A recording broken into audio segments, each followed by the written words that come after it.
And our recruitment company, Rare Talent, we exclusively focus on technical talent for blockchain companies, and we help you to find, if you're looking for senior engineers, blockchain engineers, we can help you to find them in days, not in months. Right, so why do I want to talk about this topic? Reason I felt like it's a very complex path and a bit of a confusing path, especially if you're not if you're coming from a non-technical background. There's no obvious like a guide or route or like a curriculum that I can follow. And a lot of people do a lot of mistakes trying to figure out how do I get in, how do I find a job, and it can be quite overwhelming, especially if you're a non-tech person. So I thought, hey, let me pick on this because I have some unique insights based on the engineers that I've spoken to over the last 2 years. I want to try and make this gap a little bit clearer for you. Right, so Web3, it's actually open to anyone. Anyone can, if you are willing to grind for 2 years, and I think anyone can make a pretty decent living, as well as you can actually excel in this industry. It doesn't really matter which background you come from. I've seen engineers who used to be tattoo artists, who used to be physiotherapists, coming from completely different background and then excelling in this industry. But what you need is you need a very compelling reason to stay motivated. Right, so my personal reasons, my compelling reasons are like, it's not just money. Yes, money is absolutely important because there has to be an incentive for you to stay in this space, but then again, if you're just coming for money, then I think you're coming for the wrong reasons. Everybody wants to get rich, but if you try to get rich very quickly, then that's, it's not going to be sustainable. So personally for me, I really like the fact that we are in forefront of technology, and then it's still being driven by the community, and then now you can see that all the institutions are coming behind this industry. Right, so when you are if you're trying to get into Web3, I think the path can be easily broken into two segments. One is a technical path, which I feel, in my opinion, is a very straightforward path. If I can give you some exact steps that you need to follow, and then you can sort of become an expert in that. And then there's also the non-technical path, which is the path that I took. Right, so if I take technical path, so I could break that down into sort of 4 main areas. One is engineering, like DeFi engineer, like a smart contract engineer, where you work for a protocol, build smart contracts. That's one area. And then security is another area. So you can become like a bug bounty hunter or like an auditor, work for a top security firm, and then start protecting the Web3 ecosystem. Then there's cryptography, which is a lot of complex math, a lot of stuff that I don't understand. But the thing about cryptography is like there's very limited amount of jobs unless you really have a passion for it.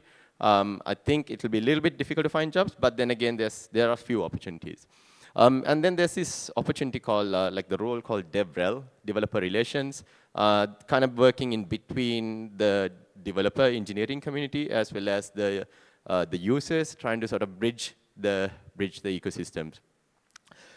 In terms of non-technical, like a very typical tech company, you have the product management, the marketing roles, the finance roles, to communities, to founders, to legal and operations, and all these Web3 companies need these non-technical roles as well. Right. So if you want to take the technical path, the opportunities, like how can someone get into it? Like, let's say you're a Web2 engineer that you've been around for some time, you have an interest in this area, and what's the way that I can get into a company? Right, so if you're a Web2 engineer, I think usually you could be a front-end engineer or a back-end engineer. You might have a pretty good coverage with MERN stack or like, Node.js, React, that. And then, like, what could be like the career path, right? So what I've seen with most of the engineers, like who are doing pretty well in Web3, they've had this career path where they started working for a Web3 company as a front-end engineer or a back-end engineer, right? And because it's important for you to understand how the ecosystem works, you have to have an understanding of DeFi. as well as how the smart contracts works. And that can come from working for a Web3 company, but just doing a lot of Web2 work too. And then, so if you're starting with front end, like it's good to start with like things like Node.js, React, TypeScript, or JavaScript. If you are trying to learn backend programming languages, I would suggest Rust, Go, Python would be a good starting point. Rust is in quite a lot of demand at the moment. We see a lot of companies looking for Rust engineers, so I would highly encourage that. But if you're not if you're thinking about getting into like backend engineering, Python would be a really good place to start because it's quite easy to pick it up. Once you do your, like the year, 2 years of experience at a Web3 company as a front-end or a back-end engineer, then I think the next step for you is to sort of, how do I become a smart contract engineer, right? So in order to become a smart contract engineer, you need to learn Solidity or like a smart contract programming language like Solidity or Rust or Cairo. And if you want to learn Solidity, there's a whole bunch of tutorials out there. Obviously, Rare Skills, the company that I work for, we have published a lot of technical material too. You can check that out. Otherwise, Patrick Collins has a really good series of videos for you to check out. And then there's this platform called Node Guardians where you can do a bunch of quests to learn. They have gamified the entire learning experience, so that's a really good platform to start. And of course, becoming active on Twitter will really help you as well. Especially if you are pursuing a career in Web3, I highly encourage being active on Twitter because yes, you can be around Web3 without Twitter too, but like if you want accelerated growth in terms of your career, I would highly recommend that. And after smart contracts development, then the next step is if you want to get into security, like if you want to become like one of the top auditors in the industry or like a bug bounty hunter, I would suggest going through reading a lot of audit report, code bases, and then and participating in bug bounty competitions on platforms like Cantina, Code Arena, Immunify. There's a whole bunch of platforms out there.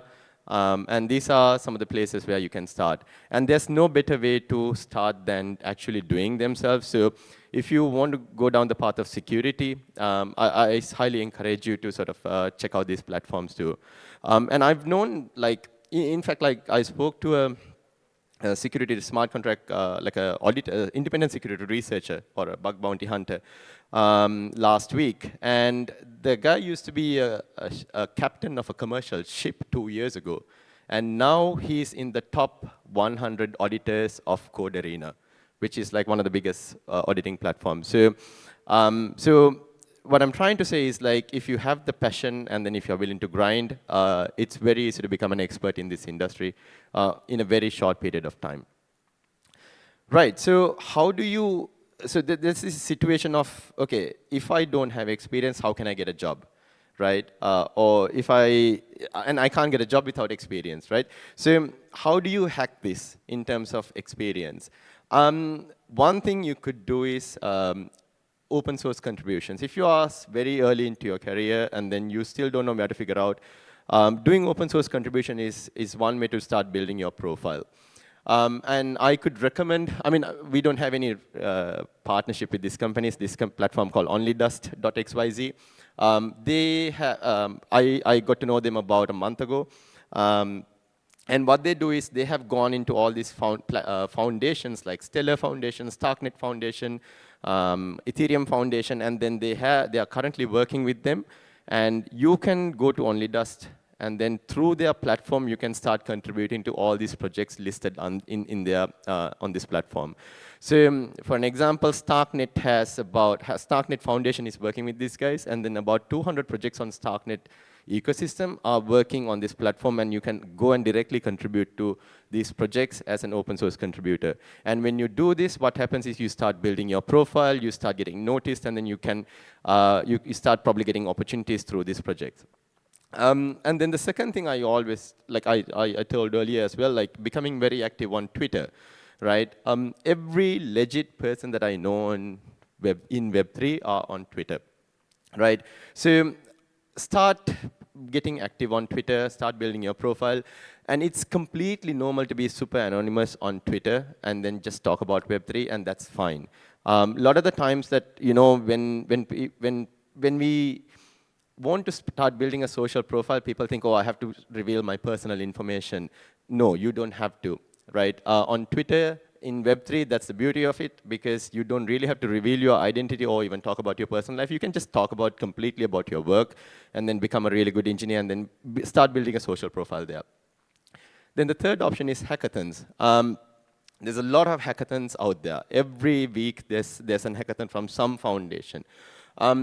Why should you do hackathons? One, it gives you the knowledge, right? When you start actually start building, when you start working, you're practical, you're working with other people, you start learning, you start communicating, and that also builds your network, right? So you may not get hired immediately, but what will happen is if you start contributing well, if you start working with these guys, they will see some opportunities and then they may reach out to you.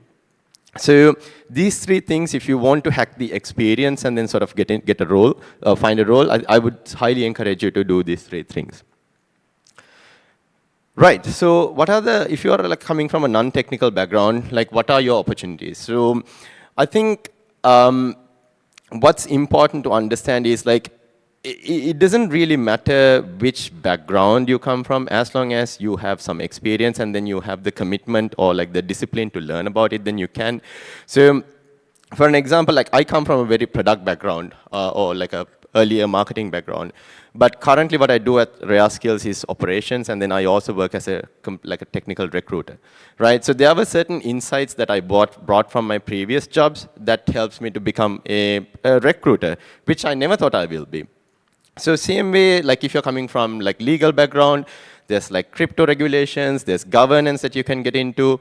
If you're coming from traditional finance, like, you know, capital markets, then you can get into DeFi, like, or even crypto banking. I've seen quants getting into smart contract programming. I've seen like other engineering clients, like electrical engineers, mechanical engineers getting into smart contract development. I've seen them getting into smart contract security. And also, if you're like a people's person, like if you have built communities, then there's opportunities for you in this industry. I see a lot of community managers helping protocols to build larger communities without any technical background. And also, like if you are a good copywriter, or if you are really good at writing or communicating, expressing your ideas, then there's a big opportunity for you in this industry, right? One of the biggest companies that I know is called Mega ETH. They're head of growth. I met him at an event about a month ago, and then I didn't know who the guy was until I spoke to him. And then he was like, hey, so I was like, what do you do? And then he's like, you know, I just write good tweets. I was like, what? Like, yeah, I just write good tweets, and that's my job. I'm like, okay, and you are the head of growth at Mega ETH? He was like, yes. So what he does is he has a certain skill set, which is like he can communicate, articulate things really well, right? But he combined that with his curiosity to learn Web3, right? And then he found a job. Same way, like just like any other company, you know, like you need, there are roles in operations, you know, other admin roles as well. You just need to have a little bit of curiosity and then commitment to or willingness to learn as well. There's a reason why I left marketing at the end, because marketing is pretty similar in Web3, but it's same but different. Right, the fundamentals, the storytelling, the positioning, understanding the customer psychology is very similar, but how you execute that is very different in Twitter. In Web3, because I think with traditional marketing, what we are always known for is like, you know, running ads, you know, like running some campaigns and whatever. And with crypto, I think it's very different. With crypto, it's all about building a community, and it's very much community-led growth. So you have to be legit, and I don't think you should try to BS your customer.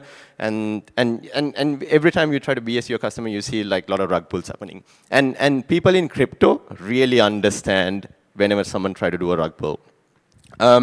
So it's all about, in crypto, I think it's all about building narratives or even like, you know, memes. And you know how big memes are in crypto, and then building different cultures rather than just a simple product sale in traditional Web 2.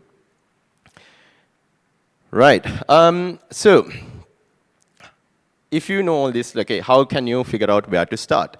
right? So if you are coming from a non-technical background, especially like me, I would suggest first, let's try to understand what's your current state, right? Where do you currently stay? Like as in, what are your skill set? What are your strongest suites? Like as in, okay, are you really good at communicating? What's your background? Do you have a very good understanding about how the traditional finance work?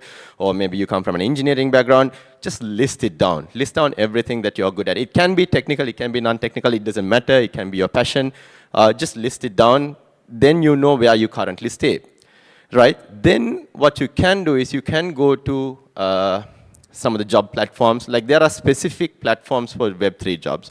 Like Crypto Job List is one of the platforms. And if you just search for crypto jobs, you'll get a whole bunch of websites in Google. And then just explore the non-technical job roles, right? Once you start exploring these non-technical job roles, you'll understand, hey, there's an overlap of my skill set and what these guys require. And also there's a little bit of a gap, right? So understanding this gap is really important because that's where your growth is going to come from, right? Once you understand, okay, there's a gap in your skill set, you need to start working on that, right? So educate yourself, fill the knowledge gap, and then start looking for projects to contribute. And when you start looking for projects to contribute, it doesn't have to be big projects. Even if it's a very small project, start contributing. Because the moment you start contributing, you start getting noticed, you start building your profile, and then people are going to reach out to you. And your contributions is your new resume, right? It's not the, I mean, the CV is great, but at the same time, I've seen a bunch of engineers who doesn't have a CV, but they have a really good GitHub profile because they have contributed to so many projects over the years, right? So GitHub, Twitter, and that's going to be your new resume. And then the more you contribute, the more you document your experience, the more chances or the more opportunities that you're going to get. And in fact, I feel like contribution is in fact bigger than a degree. I'm not saying degree is not important. Degree is absolutely important. Like it's a very important milestone in your education journey. But at the same time, I've seen people without degrees, like 16-year-olds, 17-year-olds, doing exceptionally well in this industry. Why? Because they got in early and then they started contributing to these projects. They started learning the tech, they started understanding the community, they understand what's required, and they will contribute. So it could be just a comment, it could be just a bug fix, it could be just helping them to do the documentation properly. That's fine. Start contributing, and then the more you do, the more you are going to start building your profile. And then the very important thing, most important thing I think, is start building your social presence on Twitter, right? Because if you are trying to find a job in Web3, you want to take the path with least resistance, right? And when you take, and you can completely choose to avoid Twitter, that's fine too. And there are so many people who have done that too. But if you're looking for path with least resistance, where you want people to reach out to you, you want to generate inbound leads to you, then it's better to start becoming active on Twitter. And I've seen people get hired through Twitter simply because they've had like very good voice opinions, they've documented their journey. We have there was an engineer who studied at Rare Skills. Prior to getting into crypto, he was a Air Force pilot for Singapore, in Singapore. And then he got into Web3, he took our boot camp, and then the guy was grinding so hard, like he was hustling, and then he was just documenting everything that he was learning about Web3 on Twitter, right? And he would do like 5 to 7 to 10 tweets every day. Just, it could be the things that he learned, it could be the things that where he failed, things that he didn't understand, he would just contribute, like just document it, right? And he would get involved in these conversations, right? And then he started getting into, he really liked security. He realized that was his path that he wants to take. And then he started doing some audit competitions, started doing really well. And then because he was active on Twitter, he got picked up by one of the biggest audit firms in the world called Spearbit. I would say like probably the top 5 audit firms, Web3 audit firms in the world, got picked up by Spearbit. And then, and Spearbit pays you like $10,000 a week. If you're like intermediate level security research, they'll pay you like $8,000 to $10,000 a week. And he got picked up by them, right? And then 3 months down the line, he got picked up by even a better security company called Guardian Audits, and then now he works there, purely because he built his social profile.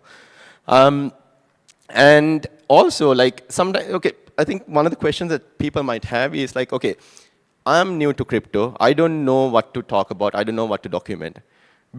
Be the person who asks the questions, because every Twitter experts needs a person who asks questions from them also, because they want to explain themselves. So commenting, asking questions, posting insights, your learning experience, your failures will really help you to start building your social profile. And also, don't fake it, right? People can smell your fake BS mile away, right? The moment you try to start pretend to be someone else that you're not, people will notice that. So instead of pretending to be someone else, start documenting your experience, including the mistakes as well. And consistency. Make sure you post every day on Twitter. It doesn't matter. I mean, even if you can't do every day, at least few times a week, do it on Twitter. It's not about like one viral post that you plan for like months and months, or maybe weeks and weeks, and then you're hoping for that virality. Instead, start doing a post every day. Right. So just trying to wrap up the conversation. We are not looking for, I think the industry is not looking for people who are perfect. Industry is looking for people who are passionate about what they're doing. And what you got to understand is you're not starting from zero. You have some experience. You are bringing something unique into this industry with all the learnings that you have over the past few years, right? So how can you adapt your skill set to be in this space, right? Because Web3 will really reward your hybrid skill sets. And if you have the technical curiosity and then the domain expertise, that's going to be a very, very powerful tool for you to find a job. Right, on that note, I'm going to wrap up my talk. If you have any questions, you can ask me. Yeah, I can try to answer some of them. Thank you. Any questions? I guess no. Right, thank you guys.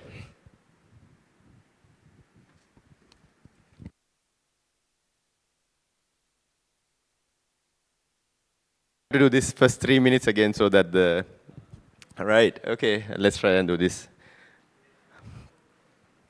Right, good morning everyone. My name is Gayantha, or you can call me Guy, and today I'm here to talk a little bit about how can anyone get into Web3, whether you know how to code or you don't. Okay, so I work for a company called Rare Skills. I currently work as the Chief Operating Officer. We started about 2 years ago. Rare Skills is focused on advanced developer education. We've written a whole bunch of books on zero knowledge proof, solidity, smart contract security, as well as we run few paid boot camps. And also we have a recruitment company called Rare Talent, specialized in blockchain tech. Prior to this, I was at Amazon. I used to run a couple of startups in Sri Lanka. I think I'm a self-taught product and a marketeer.